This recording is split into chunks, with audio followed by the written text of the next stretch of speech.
Bonjour à tous, on va démarrer ce webinaire.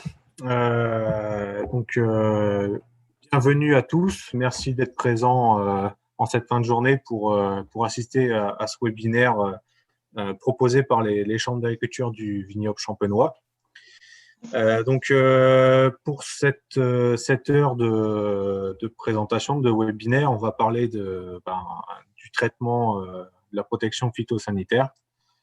Donc, je me présente, je m'appelle Valentin Vens, je suis conseiller viticole à la Chambre de l'Aisne et je serai accompagné ce soir pour présenter ce webinaire par Dimitri Skoutelas, qui est conseiller viticole à la Chambre de l'Aube. S'il vous plaît, avant qu'on commence la présentation, est-ce que vous pouvez tous désactiver vos micros ? Surtout, j'entends une jeune fille qui parle en fond.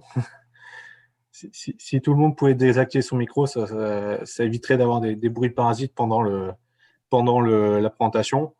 Vous inquiétez pas, il y aura des phases de questions entre chaque présentation. Vous pourrez ainsi poser vos questions. Vous pouvez déjà commencer à poser vos questions via le chat du webinaire. En fonction du nombre de questions qu'il y aura sur le chat, on verra si on fait des questions, si on réactive le micro pour les questions. Voilà. Donc, en attendant, bienvenue à tous. Et donc, on va commencer cette présentation en parlant de deux choses. D'une chose, le bon réglage du pulvérisateur pour un bon traitement qui sera fait par Dimitri. Et on reviendra ensuite sur les alternatives aux produits phytosanitaires, où là, on parlera surtout de techniques alternatives comme les feuillages et puis des produits alternatifs aux conventionnels qui sont les biocontrôles. Donc, je vais laisser Dimitri commencer ce webinaire sur le réglage du pulvérisateur. C'est bon, Dimitri ? Oui, bonjour à tous de ma part aussi. Je voudrais juste présenter mon deuxième mission au niveau de la Chambre de l'agriculture. Donc, je suis spécialisé en agroéquipement et plus précisément sur la pulvérisation viticole. Et aujourd'hui, je vais vous présenter un petit peu toutes les étapes principales qui vont y avoir une efficacité par rapport au traitement phyto. Donc, on va parler des choses assez basiques, mais c'est bien aussi de chaque fois de rappeler aussi des choses basiques parce qu'on est sur des années de plus en plus différentes et ça sera bien si on met un petit peu les cadres sur les traitements de pulvérisateurs. Donc, c'est quoi un bon réglage des pulvérisateurs? Déjà, on va passer des choses assez basiques. Donc, les premières choses importantes, c'est la vitesse du vent. Donc, on ne parle pas souvent, on dit oui, on connaît bien qu'il faut traiter entre 0 et 3 Beaufort. Mais qu'est-ce qui se passe si vraiment on a des années comme l'année dernière ou l'année d'avant, qu'on avait pas mal de vent et autour à peu près des heures de matin. Donc, il posait beaucoup de soucis au niveau des vignerons. Donc, en tout cas, la règle, c'est assez basique. Il ne faut pas traiter quand on a plus que 3 Beaufort. Ça, on connaît trop bien. Par contre, qu'est-ce qu'on va faire si vraiment on a des années et on est obligé de les traiter? Ça, c'est une réflexion qu'il faut mettre en avant. Il faut qu'on réfléchisse bien. Si on est obligé de traiter avec des vitesses du vent assez importantes, il faut qu'on travaille sous l'attaque de la gouttelette. Donc, la règle, c'est assez facile. Et plus il y a du vent, plus les gouttelettes, il faut être plus grosses. Comme ça, on est moins sensible aux dérives. On peut passer sous la deuxième diapo. Donc, un autre facteur très important au niveau du traitement, c'est la température. Et c'est pour cela qu'on vous montre cette graphe. Et cette graphe, il présente les dépôts de produits sur feuille et sur grappe. Si on traite les matins, les premières graphes à gauche, comme vous regardez à gauche votre écran, c'est les dépôts sur feuille. Et les petites colonnes jaunes, c'est les dépôts du produit sur grappe. Si on traite les matins. Et à côté, à droite, vous avez les mêmes colonnes, si le même résultat du dépôt sur feuille, si on traite l'après-midi, et aussi sur grappe. Donc, vous pouvez regarder qu'on a ça dépend si on traite les matins ou l'après-midi. On voit qu'à l'après-midi, on a 26% moins de dépôt du produit sur grappe et moins 28% sur feuille. Donc déjà, si vous traitez sur des conditions de température qui ne sont pas conformes, vous perdez en efficacité. On va sur la prochaine diapo. Donc, c'est quoi les conditions optimales par rapport à la température et l'hygrométrie? L'hygrométrie, on ne parle pas beaucoup. Il y a des vignerons qui posent des questions plusieurs fois sur la question est-ce que c'est très tôt le matin? Est-ce que l'humidité pose des soucis au niveau du traitement? Au test qu'on a fait depuis des années et au niveau du champagne et avec les comités et la Chambre d'agriculture, et on n'a pas vu des problèmes si on traite très tôt le matin. Même, c'est mieux de traiter très tôt le matin avec l'humidité si vous avez un matériel avec une assistance d'air. Évidemment, quand vous avez beaucoup d'humidité au niveau du feuille et vous traitez avec un pendillard, par exemple, qui n'a pas une assistance d'air, évidemment, là, ça risque d'avoir un lessivage du produit. Mais en général, avec tous les nouveaux pulvérisateurs avec l'assistance d'air, vous n'avez aucun problème de traiter très tôt le matin. Mais les meilleurs, on va dire les meilleurs, si on voulait les conditions optimales au niveau du traitement, c'est entre 5 et 25 degrés au niveau des températures. Et au niveau des hygrométries, c'est entre 60 et 80-90%. Alors, cette graphe qu'on vient vous présenter ici, c'est un graphe, c'est la synthèse des problèmes qu'on rencontre fréquemment au niveau des réglages des pulvérisateurs. Et ici, je vous présente 3 ans, mais en général, les résultats sont les mêmes. Et si je mets les résultats aussi des 5 et 6 ans de réglages qu'on fait au niveau de la Chambre d'agriculture. Donc, comme vous pouvez regarder, les premières choses qu'on voit au niveau des réglages et les premiers problèmes vraiment fréquemment qu'on regarde, c'est la vitesse d'air excessive. Ça veut dire que les vignerons, ils ont l'habitude de mettre les vitesses d'air très fortes au niveau de la turbine parce qu'il a l'impression que si on plaque les feuilles, si les feuilles bougent beaucoup, on a une meilleure protection, on a une meilleure pénétration du produit. Ce n'est pas vrai. Il y a un équilibre par rapport au type du pulvérisateur et la vitesse de la turbine qu'on va mettre en place, qu'on va appliquer. Donc, faites attention. En général, les concessionnaires de pulvérisateurs, ils règlent la vitesse de la turbine très haut. Donc, n'hésitez pas à se renseigner avec les fiches techniques de chaque pulvérisateur du comité Champagne, du groupe Massimisme, en tout cas, et regarder les bonnes vitesses pour ne pas avoir les pertes de dérive. Après, un autre problème qu'on rencontre, c'est les mauvaises orientations du diffuseur. Ici, vraiment, on voit beaucoup de problèmes, surtout sur les pulvés par-dessus.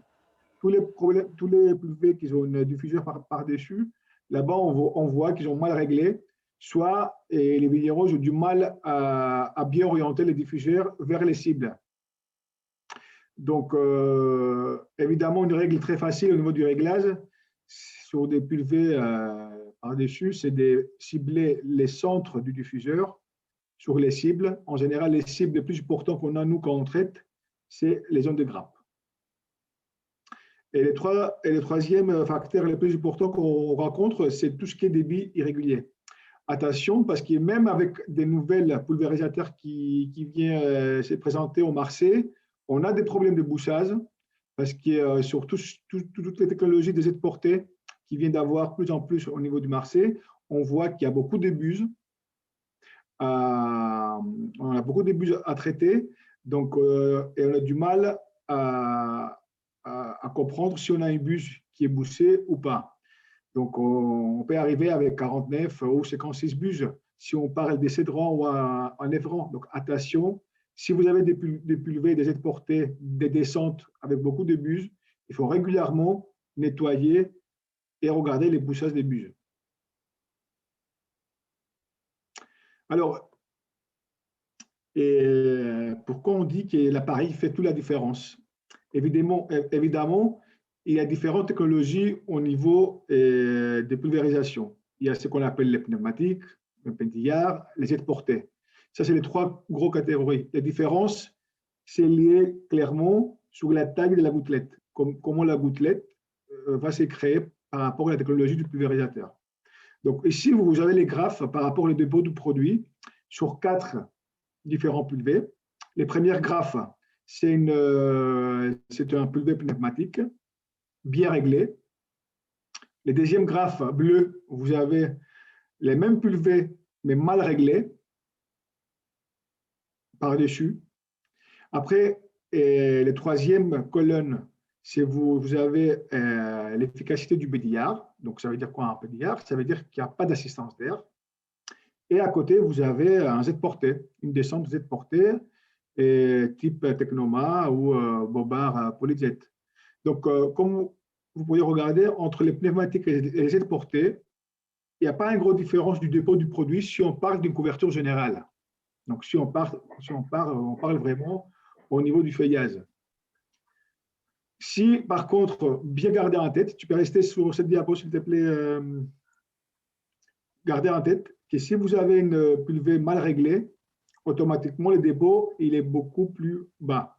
Attention vraiment au réglage du produit, du pulvérisateur. Si on regarde maintenant la prochaine graphe, qu'on va regarder les dépôts du produit sur les zones de grappes. Donc ici, vraiment, il y a une différence. Ici, vous avez les pneumatiques mal réglés. Vous voyez, vraiment, c'est mal réglé. Donc, vous voyez qu'il y a vraiment une très mauvaise dépôt du produit sur grappe. Un pneumatique bien réglé, il est 3 fois plus de dépôt qu'un pulvé mal réglé. Donc, 3 fois, c'est énorme au niveau du dépôt du produit. Et regardez par contre un Z porté, une descente Z portée et le dépôt du produit. C'est pour cela tous les nouveaux matériels avec des descentes, ils ont un dépôt du produit sur grappe qui est vraiment supérieur par une voûte pneumatique par-dessus. Évidemment, ça c'est facile à comprendre parce qu'on a les diffuseurs qui est plus près de la cible. Et cette cible, soit c'est les grappes ou les feuilles. Donc évidemment, si on a une descente, qu'on a une distance entre la descente et la végétation qui est à 40-50 cm, on a une pénétration du produit qui est plus important. Et c'est pour cela, ce type de pulvérisateur, il prend des meilleurs scores au niveau des évaluations des performances. Et c'est pour cela on va clôturer la partie pulvérisation. Et je voudrais vous présenter tout le travail qui était fait avec tous les conseillers agroéquipements depuis des années au niveau national, entre les centres d'agriculture, les profession et les IEV et l'INREAE aujourd'hui, l'IRISTEA. Donc, on a créé les projets de labellisation du pulvérisateur viticole. Donc, c'est un outil qui a été créé pour les vignerons, pour qu'ils puissent savoir vraiment la performance du pulvérisateur sur chaque modèle. Donc, c'est un label qui est automatiquement demandé par les constructeurs. C'est les constructeurs qui demandent les labels. Et il a une grille d'évaluation de chaque pulvérisateur. Donc, Bobard, Technoma, Berthoud, ils nous contactent et on met en test leur pulvérisateur et on va évaluer. Et on peut passer sur la prochaine diapo. On va évaluer chaque pulvé sur cette classe de performance. Et aujourd'hui, cet label il est accessible sur Internet. Vous pourriez taper sur Internet performance pulvé et vous pourriez télécharger toutes les fiches spécifiques et toutes les notations par rapport à l'efficacité du produit. Donc ici, par exemple, sur chaque pulvé, il y a un logo, comme le logo que vous avez sur votre écran, avec 7 classes, classe numéro 1, classe numéro 2, 3, 4, 5, 6 et 7. Et à côté, vous avez la configuration avec les types de buses qu'on a utilisés pour les tests. Donc aujourd'hui, normalement, quand un concessionnaire ou un constructeur, ils veulent vous vendre un matériel, ils vont avoir un matériel qui est conforme. Ce n'était pas le cas jusqu'à aujourd'hui, parce qu'on n'avait pas de tests de performance. Avec cette label aujourd'hui, du moment que vous achetez un pulvé, vous connaissez exactement la performance et avec quelle buse, quelle vitesse d'air, quel volume par hectare, du bouillie par hectare. Donc, vous avez tous les détails par rapport aux réglages qu'il faut faire pour avoir la performance. Donc, je reviens qu'il y a un site qui est ouvert aujourd'hui. C'est accessible pour tout le monde et vous pouvez télécharger tous les pulvés qui sont déjà classifiés. Donc, c'est une démarche pour les constructeurs. J'y reviens. Et par contre, c'est très intéressant avant que vous achetez votre nouveau pulvérisateur ou pour régler votre ancien pulvérisateur. C'est très important d'aller regarder parce que c'est quelque chose maintenant qui est un outil très performant pour vous parce qu'on a des résultats conformes. On va passer sur la prochaine diapo. Et c'est moi, Valentin, ou toi? Oui, c'est moi. Du coup, est-ce que vous avez des questions? On va arrêter là déjà sur les questions parce qu'on allait assez vite. ouais, on va passer à une première phase de questions. Est-ce que tout le monde peut couper son micro? Il y a un écho. Donc, du coup, est-ce que… Alors, je vois que par le chat, il n'y a pas forcément de questions. Du coup, est-ce que quelqu'un veut intervenir directement en prenant la parole pour poser des questions à Dimitri s'il y a besoin d'éclaircissement sur la partie réglage pulvérisateur? N'hésitez pas, c'est le moment.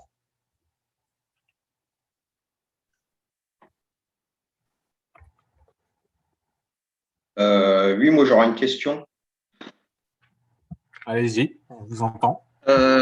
Voilà, j'ai un pulvé Jet 5000 et donc vous disiez qu'il faut viser les grappes, tout ça, mais alors donc il faut plus viser la partie du milieu que la partie dessus, des nouvelles feuilles, en fait. Les problèmes que vous avez avec les Z6000 ou les Z7000, la nouvelle génération ou l'ancienne génération, vous avez une végétation entière à protéger. On est d'accord? Oui. Donc, il faut protéger quand même 1 mètre de végétation. 1 mètre, 1 mètre 10, 1 mètre 20 si on est en pleine végétation. Donc, c'est compliqué sur les produits comme ça. Et c'est qui trouver le meilleur équilibre entre les centres du diffuseur, qui va cibler surtout les grappes, mais aussi donner l'angle qu'on puisse faire un spectre de protection qui va couvrir de 0, de 10 cm jusqu'à 1,10 m par rapport à la végétation. Ce n'est pas toujours efficace, ce n'est pas toujours facile, mais si vous voulez avoir une meilleure protection sous grappe, une meilleure pénétration sous grappe, vous êtes obligé quand même soit de descendre les diffuseurs et orienter vers les grappes, surtout sur les périodes de la floraison, qui sont les périodes les plus sensibles au niveau des maladies. Et c'est très important. Ou faites des intermédiaires, des traitements intermédiaires, surtout si vous avez des problèmes d'oïdium, et de cibler vraiment, de faire les descentes d'antibotrytis pour traiter vraiment les grappes. Parce qu'on a du mal à protéger bien les grappes si on voulait vraiment couvrir toute la végétation. D'accord. Est-ce que c'est clair pour vous, la réponse? Oui, merci. Donc moi, sur les outils comme ça, si vous avez des parcelles à historique avec des maladies, faites des intercalaires avec des descentes antibotrytis, cibler les grappes, surtout sur les périodes sensibles. D'accord. Ok. Est-ce que… Si vous voulez un Z6000 avant que je… un Z6000, tu peux mettre, Valentin, les classes, s'il te plaît? Ouais. Alors, attends. Parce qu'au niveau national, on vient d'évaluer les Z7000 aujourd'hui, parce que c'est les nouveaux. Donc, la classe, c'est classe 4-5, un Z6000. Donc, en classe numéro 1, c'est plutôt les pulvés, ce qu'on appelle les panneaux récupérateurs. Parce qu'un panneau récupérateur, il a vraiment une configuration qui est très près de la végétation. Donc, il protège mieux. Classe 2, on parle surtout sur les descentes. Classe 3 aussi. Alors, les descentes. Oui, je vous ai donc, les panneaux récupérateurs en étant classe 1, c'est les moins performants. Alors, parce qu'il y a deux voies, il y a les voies de test et les voies test. Si le matériel passe par voie test, parce qu'un test physique, donc les pulvés, il va passer sur une bande spécifique. On va faire les tests. Là-bas, les classes vont être définies par rapport aux résultats qu'on va obtenir. Il y a des panneaux récupérateurs avec des résultats qui ne sont pas assez bons. Donc, ça, ils vont prendre une autre classe, évidemment. D'accord. Et c'est pour cela, sur les labels, il a une création des experts nationaux. Donc, chaque expert, il apporte son expertise de toute la France, donc de Bordeaux, de Bourgogne, de vignes larges, vignes étroites. Et donc, comme ça, si on a un problème, si on ne connaît pas un pulvé ou si on n'a pas les résultats des tests, et ben, là-bas, on demande des spécifications au niveau d'entreprise par rapport à notre expérience sur le terrain. Okay.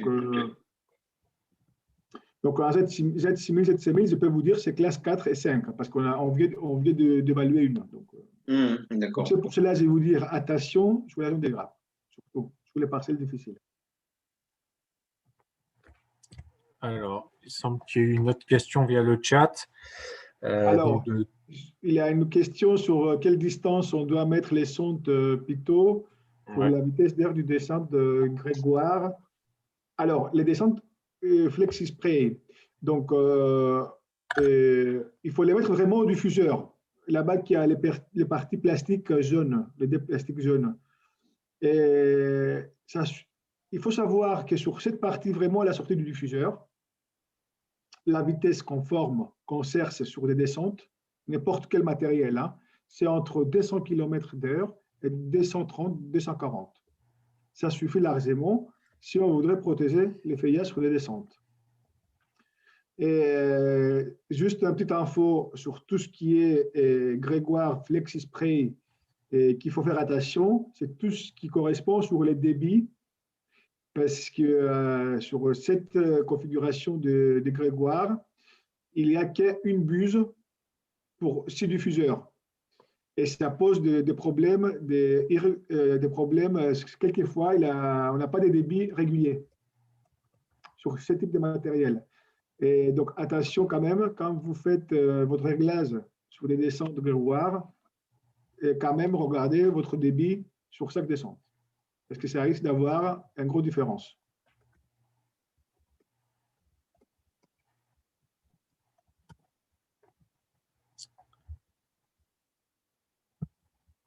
Très bien.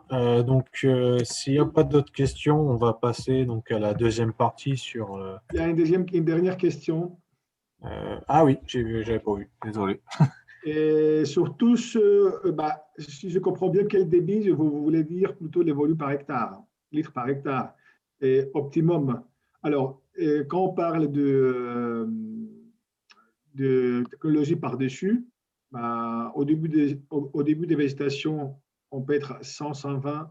En pleine végétation, on est 150 et 180 litres hectares. 150 ou 180 litres hectares. Si on est avec des descentes ou avec des buses éjection d'air, parce qu'aujourd'hui, on a des matériels qui vont être une configuration des buses éjection d'air, on est obligé d'avoir des volumes par hectare plus importants. Donc, on peut atteindre les 200 litres, 230 litres par hectare en pleine végétation. Mais sur une pulvérisation classique, la spectre du volume par hectare, c'est entre 100 et 180 litres. Selon la période. Hein. Au début des saisons, on peut être à 100, 120, et à pleine saison, on peut être à 150, 180 litres.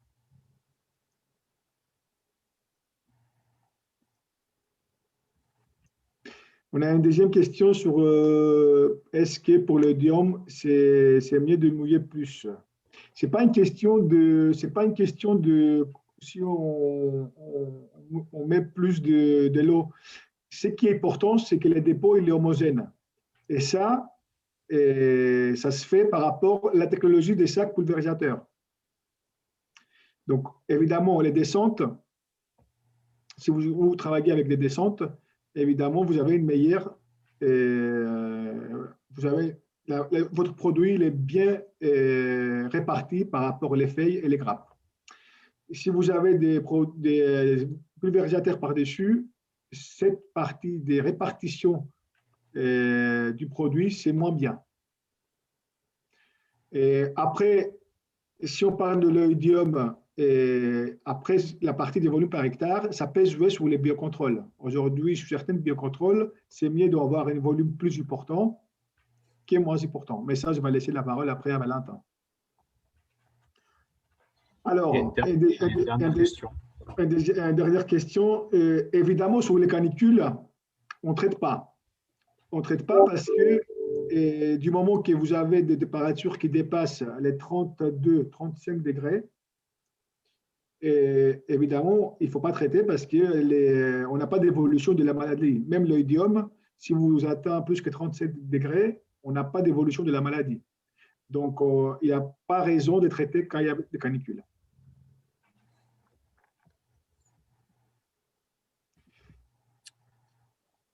Ok, donc du coup, on va terminer sur cette question-là pour la partie réglage pulvérisateur. Si vous avez d'autres questions, n'hésitez pas à les poser via le chat. Nous, on les récupérera et puis on pourra répondre ultérieurement puisqu'on a récupéré dans tous les cas vos mails lorsque vous êtes inscrit au webinaire. Donc, on va continuer ce webinaire en parlant du coup des alternatives aux produits phytosanitaires. C'est vrai que, bon, de par le contexte en ce moment vis-à-vis de la protection phytosanitaire, on parle de plus en plus de la réduction à l'utilisation de produits phyto. Et donc, il y a plusieurs alternatives possibles pour essayer de réduire l'utilisation à ces produits phyto, qu'on va dire conventionnels, donc produits de synthèse, en utilisant différentes techniques qu'on peut mettre en place au vignoble. Donc, on va d'abord commencer par parler donc, de l'FEH précoce, qui est une technique prophylaxique qui permet de réduire un peu la pression en maladie, que ce soit botrytis, oïdium et même dans une certaine mesure le mildiou. L'objectif de l'FEH précoce, qu'est-ce que c'est? C'est de créer un microclimat sain au niveau de la zone des grappes qui est défavorable au botrytis et à l'oïdium. L'FEH précoce permet également de favoriser un bon positionnement des produits phyto, botrytis, oïdium, éventuellement insecticides. Pourquoi? Parce que l'FEH va dégager justement la zone des grappes. Et donc, en dégageant cette zone de grappe, vous aurez un meilleur accès des produits phyto pour les traitements justement axés sur la zone des grappes pour le botrytis et l'oïdium. Et vous gagnerez également du temps à la vendange, puisque en dégageant la zone des grappes, ça permet justement aux vendangeurs d'accéder plus facilement aux grappes. Donc, l'FEH précoce, concrètement, comment c'est employé dans les vignes? Donc, l'FEH se fait face soleil levant, est ou nord, donc à partir de début de nouaison. Justement, à partir de ce stade-là, lorsque vous faites les feuillages à ce stade début nouaison, vous avez moins de risque d'échaudage que de faire ça plus tard, avant la vendange. Ça permet d'adapter les feuillages à la parcelle, au millésime et au cépage, bien sûr, puisque les feuillages précoces, ça dégage la zone des grappes. Et c'est bien justement de pratiquer cette technique-là sur, par exemple, des cépages comme le chardonnay qui peuvent être assez vigoureux, ou même le pinot noir ou le meunier. Si vous avez des parcelles très vigoureuses, c'est bien de pratiquer les feuillages. Ça vous permettra justement de mieux contrôler la vigueur de vos parcelles également. Par contre, c'est une technique qui n'est pas systémique. Donc, on a vu que les feuillages, ça doit être efficace sur le botrytis et l'oïdium. Bien sûr, donc il y a des essais qui ont été menés pour prouver cette efficacité. On va d'abord parler de l'efficacité sur le botrytis. Donc, c'est un essai pluriannuel qui s'est fait de 2013 à 2016 sur 2 parcelles à vigueur différente. On va plutôt se concentrer sur la parcelle de pinot noir avec une bonne vigueur. Donc, concrètement, il y avait plusieurs modalités. Une modalité témoin non traité et non effeuillé, une modalité témoin non traité et effeuillé, une modalité avec un traitement antibotrytis placé au stade A, une modalité avec le traitement antibotrytis stade A plus l'effeuillage, une modalité avec 2 traitements antibot, un au stade A et un au stade B, et une dernière modalité avec 2 traitements antibotrytis plus l'effeuillage. Et donc, au niveau résultat, qu'est-ce que ça donne? Donc, sur la parcelle de pinot noir à forte vigueur, donc on voit sur le témoin non traité non effeuillé une intensité en 2014 de 12% et en 2016 de 9%. Si on s'attarde sur le témoin non traité effeuillé, on a une réduction de 67% de l'intensité, que ce soit en 2014 ou en 2016. Et donc, si on prend la modalité non effeuillée avec un antibotrytis et la modalité effeuillée plus antibotrytis au stade A, on voit qu'on a une réduction de 51% de l'intensité du botrytis sur grappe. Entre la modalité non effeuillée au stade plus le stade A et la modalité effeuillée plus le stade A. Donc, ça permet d'avoir une meilleure efficacité du produit antibotrytis si on veut appliquer l'effeuillage plus l'antibotrytis au stade A. Mais on voit également que si on pratique uniquement l'effeuillage, ça permet déjà aussi de réduire d'une certaine mesure, quand même à 67%, la pression en botrytis sur vos grappes. Alors bien sûr, l'effeuillage, pour appliquer cette technique, il faut être bien sûr équipé avec des effeuilleuses. Différentes effeuilleuses existent. Sachez que dans tous les cas, l'effeuillage, c'est une technique qui se développe de plus en plus et qui est pas mal de prestataires justement proposent ce type de prestation également pour effeuiller vos parcelles. On l'a vu, l'effeuillage a un intérêt justement en botrytis, mais il a aussi également un intérêt en oïdium. Pourquoi l'oïdium? Donc, c'est une maladie qui est quand même assez compliquée à gérer. On se souvient de la dernière campagne, 2020, où il y a eu dans le vignoble quand même pas mal de parcelles touchées par l'oïdium. L'effeuillage précoce aura un intérêt dans l'oïdium pour justement maîtriser l'état sanitaire des grappes. En aérant la zone des grappes, ça va vous permettre de faire pénétrer plus d'UV au niveau de la zone des grappes. Et donc, ça aurait un double intérêt sur Oïdium. Pourquoi? Parce que l'UV est défavorable aux champignons. C'est un champignon qui déteste la lumière directe, les UV. C'est pour ça que les épidémies en Oïdium démarrent en général en bas de cep et sous la face inférieure des feuilles, parce que l'Oïdium n'aime pas le soleil. Et c'est également complémentaire des protections fongicides qui peuvent être insuffisantes, puisque on le sait tous, lorsque la maladie, l'oïdium, est constatée dans une parcelle, c'est très compliqué à rattraper avec des produits phytosanitaires, hein, même si on a tendance à vouloir charger un peu la mule avec des produits phyto lorsque l'oïdium est là. C'est compliqué à rattraper. C'est une maladie qui est très explosive. Et donc, l'effeuillage peut avoir un intérêt pour justement aider à l'efficacité des produits phyto. Et donc, si on regarde l'essai qui avait été fait sur l'oïdium, donc c'est un essai justement qui est présenté où on voit l'intensité sur grappe sur une parcelle qui est effeuillée et une parcelle qui est non effeuillée. Donc c'était sur un essai qui était mené dans la Côte des Blancs. Donc on voit tout au long, justement, vous voyez sur le bas du graphique les stades et puis les stades d'observation et puis la date à laquelle ça correspond. Donc pour un démarrage de notation à la fermeture de la grappe, on va jusqu'à la vendange.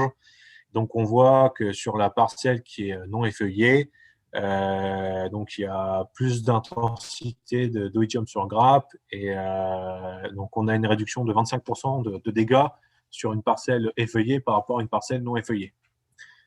Donc c'est pas non plus de grosse efficacité, mais ça permet quand même de réduire un peu la pression en oïdium et ça peut permettre avec un traitement complémentaire avec des produits phyto de sauver, ça peut vous permettre de sauver une récolte.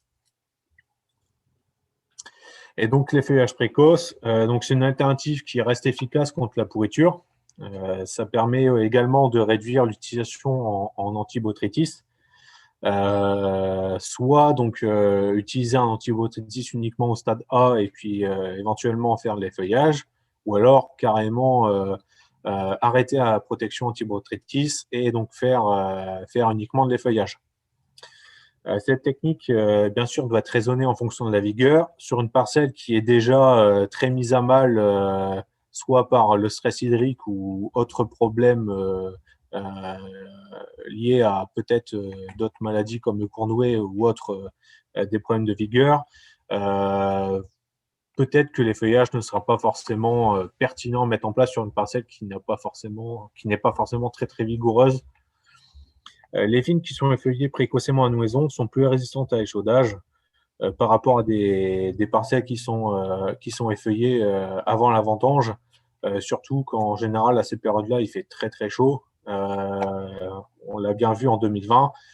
Si vous effeuillez trop tard, vous risquez quand même d'avoir de l'échaudage. Et par contre, l'effeuillage n'a pas d'impact sur la qualité de vendange. Si on pratique l'effeuillage au bon moment et raisonnablement en réglant bien son matériel de feuillage. Donc, on va continuer justement avec d'autres alternatives à l'utilisation de produits phyto, on va dire conventionnels, en parlant du biocontrôle. Alors, on entend beaucoup de choses sur le biocontrôle, ça s'utilise de plus en plus et c'est quelque chose qui se démocratise d'année en année dans les programmes phytosanitaires. Qu'est-ce que le biocontrôle? Donc, c'est des méthodes qui privilégient l'utilisation de mécanismes d'interaction naturels. Donc, le biocontrôle, on retrouve sous 4 formes. Donc, les macro-organismes, qui sont donc des auxiliaires, invertébrés, insectes, acariens, utilisés de façon raisonnée pour protéger les cultures contre les attaques des bioagresseurs.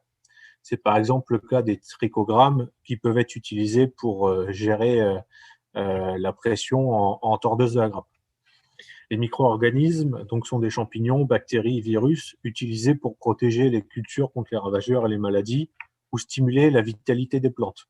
Donc là, ça va plutôt être, par exemple, si on prend le cas d'un produit, le Bacillus thuringiensis, qui peut permettre de lutter contre l'oïdium, par exemple, ou le botrytis. Qui est retrouvé également sous différents noms commerciaux, hein, comme le Sonata ou d'autres produits qu'on peut retrouver sur le marché. Les médiateurs chimiques, donc, qui comprennent les phéromones d'insectes, donc qui permettent le suivi des vols et le contrôle des populations d'insectes ravageurs par le piégeage et la méthode de confusion sexuelle. Donc ça, au moyen des racks, ça, c'est des médiateurs chimiques. Et donc, les substances naturelles qui sont utilisées comme produits de biocontrôle sont composées de substances présentes dans le milieu naturel et peuvent être d'origine végétale, animale ou minérale. Donc ça regroupe énormément de choses. Pour avoir plus de précision là-dessus, vous pouvez aller visiter donc, le site du ministère de l'Agriculture et de l'Alimentation et puis la liste des biocontrôles de la DGAL qui vous fait l'état des lieux de tous les biocontrôles qui sont disponibles sur le marché pour lutter contre le mildiou, le botrytis et puis l'oïdium. Donc, le biocontrôle, on en parle beaucoup. Alors, c'est vrai qu'en laboratoire, en conditions contrôlées, en général, les produits sont très efficaces.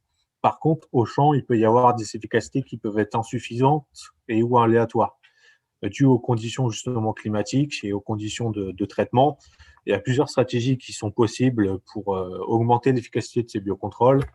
C'est par exemple de les associer à des contacts multisites à plus faible dose, ou donc les appliquer plutôt en début de campagne ou lorsque la pression maladie est un petit peu moins importante. On va le voir juste après. L'utilisation de biocontrôle peut permettre de réduire un peu les doses en contact multisite. Et donc, on va surtout parler d'un biocontrôle qui avait été mis en test et qui permet de réduire un peu les doses en cuivre, qui est donc l'huile essentielle d'orange douce, qui est retrouvée sous différents noms commerciaux, comme le Limocide, l'essentiel, le Prévam et le Prévam Gold, par exemple. Et donc, ici, vous voyez qu'il y a un essai qui avait été réalisé en 2018 avec plusieurs modalités où donc on testait sur une modalité référence qui était donc les applications de cuivre. Les 4 traitements qui sont en encadrement de floraison sont en gras. Donc, la première modalité, qu'est-ce que c'est? C'est un témoin non traité.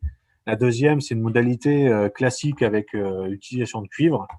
La troisième modalité, c'était donc une modalité avec une réduction de dose en cuivre et l'adjonction d'un engrais foliaire qui est le Kelal Cubig.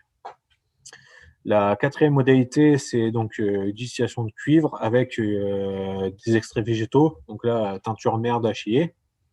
Et la cinquième modalité, c'était donc une modalité donc, avec donc du cuivre, bien sûr, et en réduction de dose, et donc du limocide, qui est de l'huile essentielle d'orange douce. Et donc, si on regarde les résultats de cette réduction de dose de cuivre avec l'essentiel, l'huile d'orange douce, donc si on s'attarde sur les résultats sur grappe au Midju, donc, vous voyez sur le témoin non traité où il y a quand même une fréquence et une intensité qui est quand même assez importante. On a 100% de fréquence cette année sur grappe et 70% d'intensité sur grappe. Et donc, vous voyez que sur toutes les modalités où il y a du cuivre, que ça soit seul ou associé, au niveau des fréquences, ça ne bouge pas énormément. Par contre, vous voyez qu'au niveau des intensités, on a quand même des résultats qui sont significatifs. Si on regarde la modalité avec uniquement le cuivre, on a 40% d'intensité. Et si on regarde la modalité avec cuivre plus limocide, on voit qu'on est descendu à 20% d'intensité. Donc, vous voyez bien qu'avec ce genre de produit-là, vous pourrez, même en réduisant les doses de cuivre, vous pourrez justement permettre de contrôler la maladie sur grappe. Et ça vous permet de voir justement que ce genre de produit peut donc renforcer l'efficacité d'un contact multisite comme le cuivre. Et ça vous permet dans certaines années justement un peu compliquées d'éviter de dépasser les 4 kilos par hectare et par an qui sont aujourd'hui une dose maximale qu'on ne peut pas dépasser avec l'utilisation de certains cuivres. Et donc, si on a fait un état des lieux un peu des produits de biocontrôle aujourd'hui qui sont disponibles sur le marché, donc il y en a de plus en plus, mais si on regarde les plus utilisés, on va dire, en Champagne ou ceux qui sont les plus communément utilisés ou les plus connus, donc on a pour les produits qui sont efficaces la confusion sexuelle, bien sûr, qui est assez développée sur vignoble champenois. La bactérie Bacillus thuringiensis sous le nom Delphin dipel et le soufre qui est aujourd'hui le biocontrôle le plus utilisé sur le marché, qui tend même à prendre la place sur certains produits conventionnels, même pour dans des programmes conventionnels que les viticulteurs peuvent appliquer sur une campagne. Ensuite, si on regarde les produits efficacité potentielle partielle mais régulière, la notion de régulière est assez importante. Donc, on a les phosphonates, sous le nom LBG, Tonant, Pertinent, Redeli, qui sont utilisés beaucoup avec du cuivre, mais pas que. Hein. Il y a aussi des viticulteurs qui utilisent ce genre de produits en association avec des produits de synthèse conventionnels comme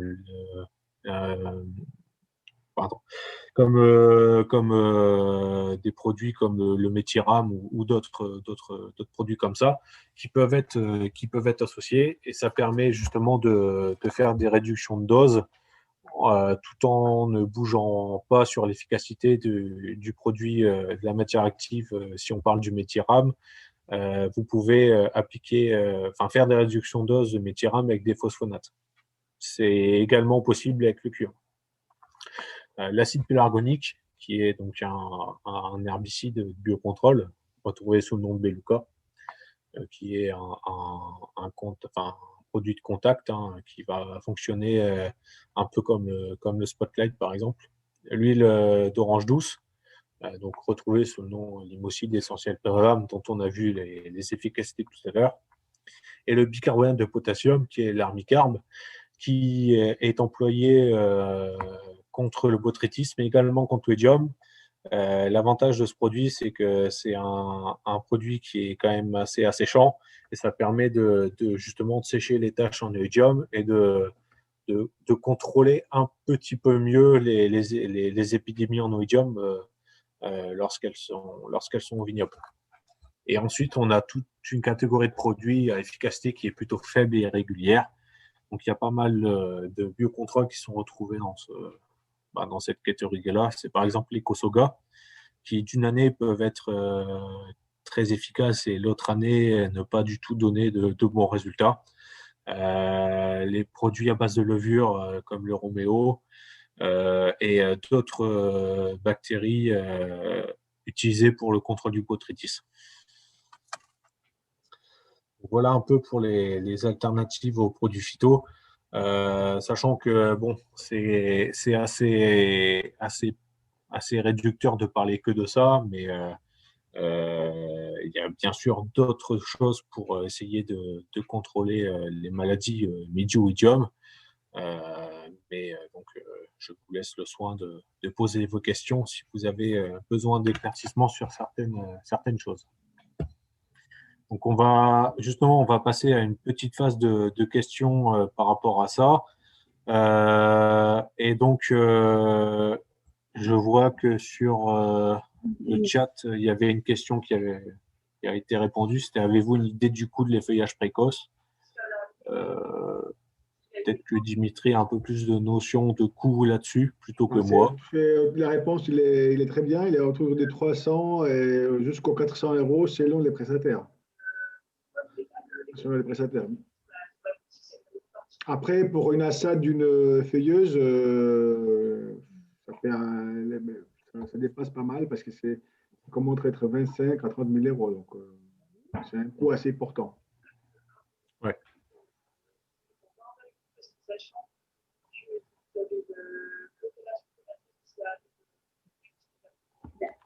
Harmonie, on en a plus. Hein. Est-ce que vous avez des questions par rapport à cette partie effeuillage et biocontrôle? On peut le mettre autrement sur le site, mais... Oui, moi j'aurais juste une petite question par rapport aux produits de biocontrôle. Oui. Quand on a une année, admettons, comme en 2017, une année un peu merdique. Vous n'avez pas choisi un plus facile.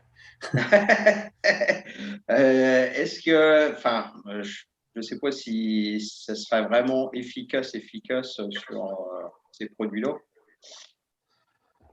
Alors, c'est pour ça que quand j'ai parlé tout à l'heure de l'effeuillage ou même du biocontrôle, c'est quand même sur des années comme 2017, c'est des produits à ne pas utiliser seuls.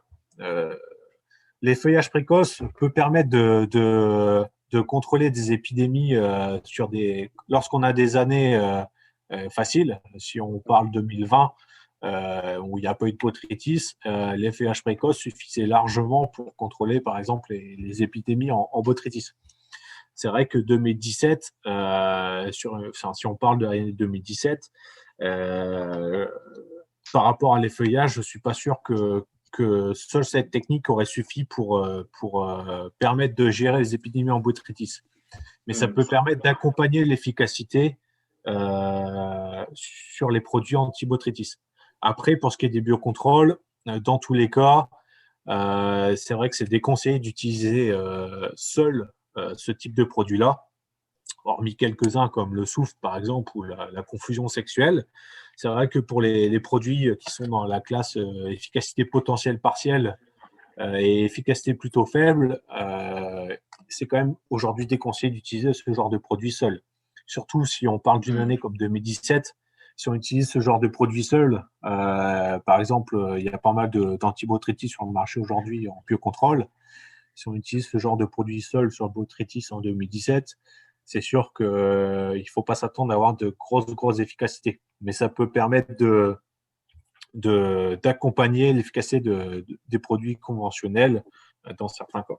Ou par exemple, ce qui est possible de faire aussi, c'est de l'effeuillage précoce, plus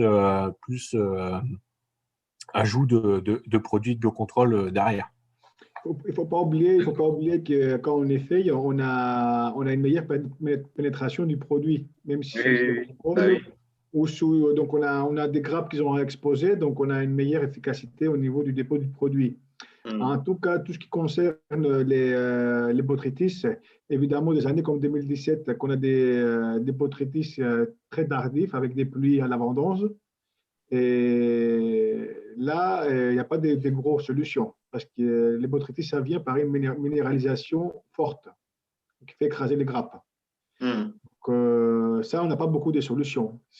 Parce que même si vous avez traité avec un produit de synthèse à la fleur, un produit classique, même ça, il nous apporte que 30-40% d'efficacité. Donc, vous voyez, on n'a pas vraiment sur les produits à botrytis, même si on a traité avec Zeox en fleurs, et plus après on a effeuillé, si les parcelles sont très sensibles à la minéralisation et à la vendange, trop difficile à ne pas avoir ce problème, hein. Surtout si on a des gros pluies autour de la vendange.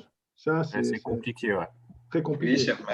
Oui, c'est vrai que c'est pas simple parce que bon, moi j'ai des vignes pas mal à côté des maisons, des points d'eau, donc les produits de synthèse, c'est pour ça. Bon, je me suis fait rebouler l'année dernière parce que bon, je passe en VDC à cheveux, mais bon, c'est tout. Je me suis fait rebouler sur un produit, un éperon que j'ai appliqué à côté d'un point d'eau, une maison que j'aurais pas dû.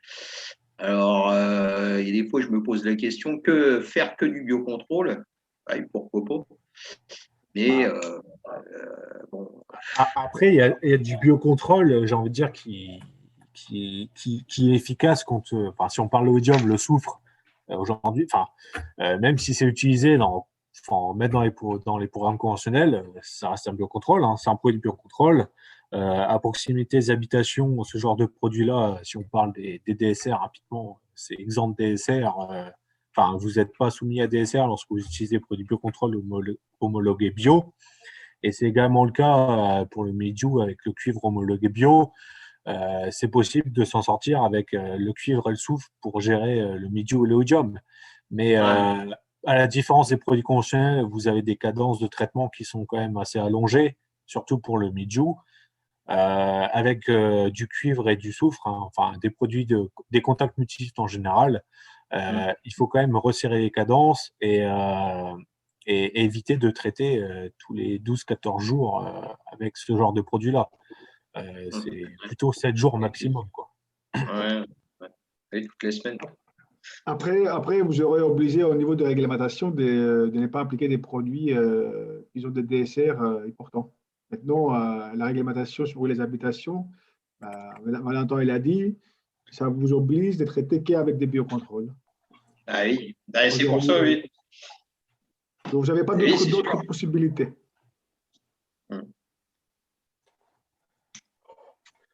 S'il vous plaît. C'est pas simple. Quand on fait un méthyrame avec un étonnant, l'étonnant, il faut mettre moitié de dose aussi. Alors, par rapport au méthyrame et puis l'étonnant, les phosphates en général, hein, les phosphonates en général, par rapport à la dose d'application du phosphonate plus méthyrame, alors moitié de dose, peut-être 3/4 de la dose du phosphonate avec demi-dose en méthyrame ou 3/4 de dose en méthyrame. C'est sûr qu'on peut se permettre de faire la réduction de dose du contact multisite avec ces phosphonates-là. Peut-être pas mettre la pleine dose en étonnant, mais on peut partir sur du 3/4 de dose, quoi. Mais ça va plutôt en début de saison, ce produit. Oui, tout à fait. Oui, en général, on utilise ce genre de produit en début de saison. Avant fleur, oui. En général, avant fleur. Alors après, sachez que de toute façon, les phosphonates sont aussi retrouvés dans des produits conventionnels tout formulés. bon, qui sont aujourd'hui moins utilisés à cause des problèmes de résistance. Mais si on prend le cas du Medicut ou par exemple du Profiler, enfin Profiler, T-Byte, tout ça, c'est des produits qui sont déjà formulés avec des phosphites dans leur composition, plus la matière active. Et ce genre de produit-là, on l'utilise également pendant la fleur. Mais c'est vrai que sur des applications associées phosphonate plus contact multisite, on utilise plutôt ce genre de produit-là avant la fleur, en début de campagne.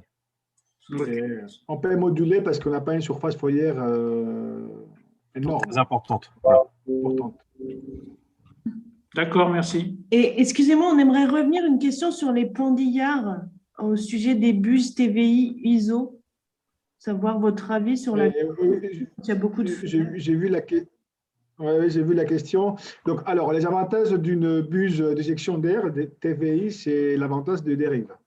Donc, quand on parle en pleine végétation, évidemment, parce que les buses d'éjection d'air, ils sont très efficaces au début des saisons. Au début des saisons, jusqu'à qu'on a encore les feuillages qui n'est pas très dense, et c'est très efficace. Après, quand on parle sur les pétillards avec les buses d'éjection d'air en plein fleur, où on a vraiment des végétations d'une feuillage très dense, là-bas, il faut faire vraiment attention par rapport aux types de TVI qu'il faut utiliser et aussi la pression. Les gros désavantages des buses éjection d'air, c'est la question du boussage. Ça boussonne facilement. Donc, il faut vraiment rester attentif au niveau du nettoyage. Et c'est pour cela, sur les pétillards, aujourd'hui, sur la pratique, il y a les bus d'éjection d'air qui sont utilisés au début des saisons et les bus classiques qui sont utilisés, bus à turbulence, en plein végétation. Comme ça, on a une pénétration qui est beaucoup plus facile au niveau des zones de grappes. Et la pression que vous…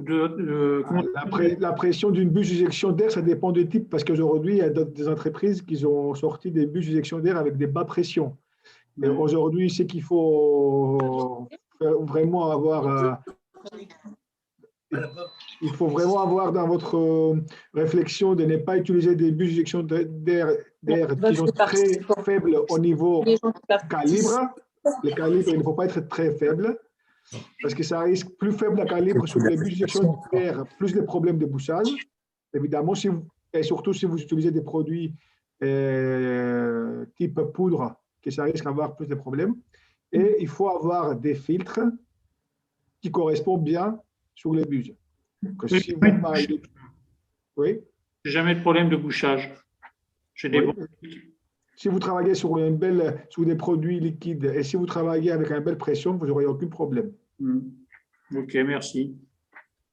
On va répondre à juste une dernière question sur le chat et on va passer à la dernière partie. La question, c'est pour revenir sur la DSR.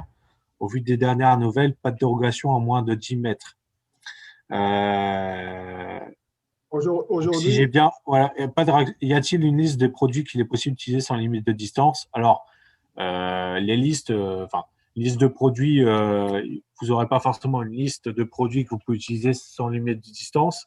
Sachez que par rapport à ces produits sans limite de distance, c'est des produits homologués biocontrôle et bio.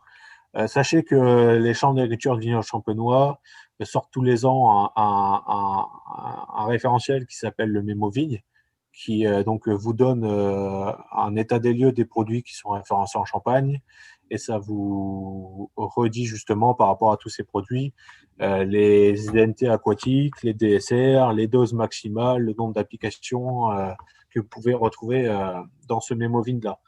Donc, sachez que vous pouvez vous rapprocher de la chambre d'agriculture de votre département pour acquérir ce petit référentiel-là. Et il y a une question aussi sur la DSR avec le refus de validation des chartes départementales. Nous ne pouvons plus réduire ces distances ou devons rester à 10 mètres, si j'ai bien compris. Ou un recours pour les chartes est possible. Alors, pour le moment, c'est vrai que le gouvernement a validé les chartes départementales. C'est paru au journal officiel du 20 mars 2021. Donc, pour le moment, c'est vrai qu'il n'y a pas de recours possible par rapport à ces chartes-là. Le syndicat est en train d'étudier la question. Mais pour le moment, c'est vrai que par rapport à ce qui avait été mis en place, le travail initié depuis un an, il a été mis à terre par le gouvernement puisqu'il a validé ces chartes. Donc, pour rappel, il y a une liste de produits à 20 mètres incompressibles que vous pouvez retrouver sur le ministère de l'Agriculture. Ça concerne quelques produits comme le Pledge, le Stewart, le Copeless, Microcops qui sont à 20 mètres incompressibles. Ensuite, pour tous les autres produits conventionnels, c'est 10 mètres incompressibles. Et ensuite, c'est bio et biocontrôle, pas de DSR. Voilà. Si vous voulez vraiment être tranquille, il faut quand même utiliser plutôt les produits biocontrôle. Parce qu'on ne sait pas qu'est-ce qui va passer l'année prochaine sur cette charte. À proximité des habitations, bien sûr. Voilà. Et donc, on va passer à la toute dernière partie. Si le diapo marche. Voilà.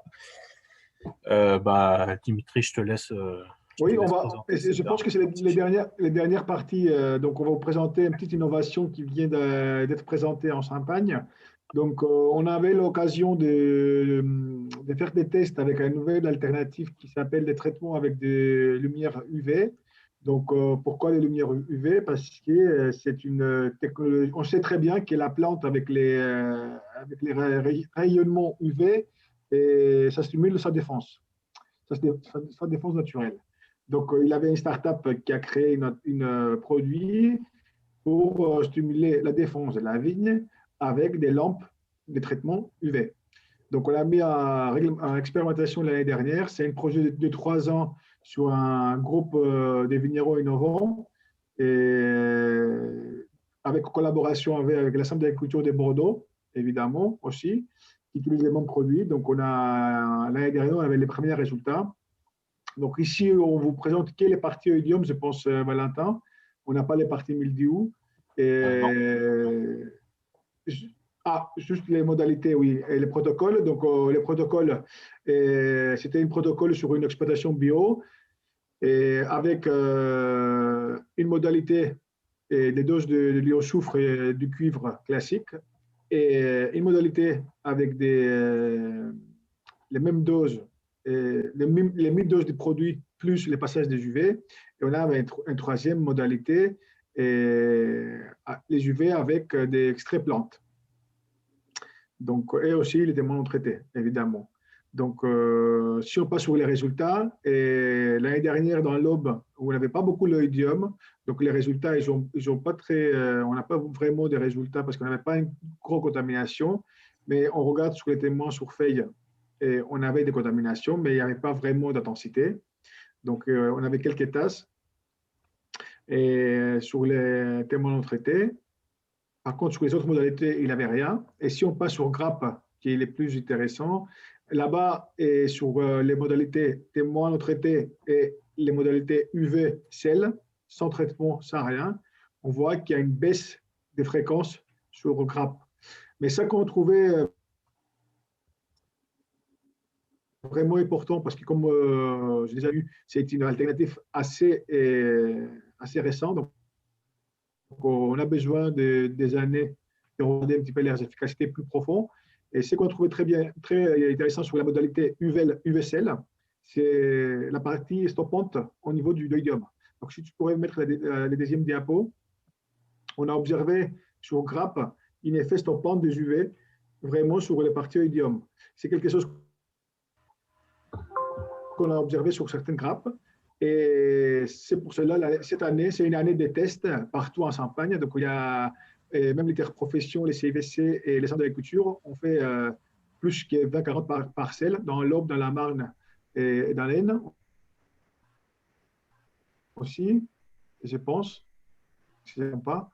Et donc, on aura vraiment des résultats à la fin d'année, fin 2021, on aura vraiment des résultats par rapport à cette technologie et par rapport aux effets qui peut nous apporter au niveau des protections sur des maladies, mildiou et oïdium.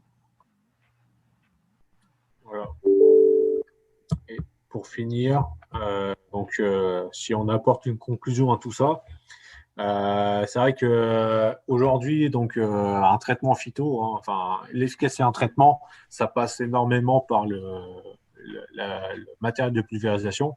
Un matériel de pulvérisation bien réglé va vous permettre déjà, d'une part, réduire la dérive aussi des produits phyto, la dérive des produits phyto, et ça va vous permettre aussi d'augmenter l'efficacité de vos traitements. Et par rapport aux alternatives, c'est vrai que donc, la R&D, recherche-développement, est très active par rapport à ça. Les firmes phytosanitaires aujourd'hui se concentrent plus sur les alternatives aux produits conventionnels, les alternatives ils recherchent énormément de choses sur les biocontrôles. Par contre, du coup, ça vous permet également de réduire l'utilisation des produits phytosanitaires, puisque donc, même si c'est compliqué d'utiliser aujourd'hui ces produits seuls, ça vous permet de sécuriser un peu vos réductions de doses.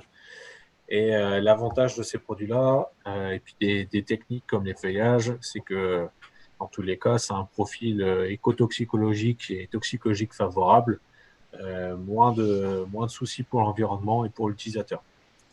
Par contre, les points négatifs qu'on peut apporter à ce genre d'alternative, c'est que pour un grand nombre d'entre elles, il y a une efficacité qui est quand même assez partielle.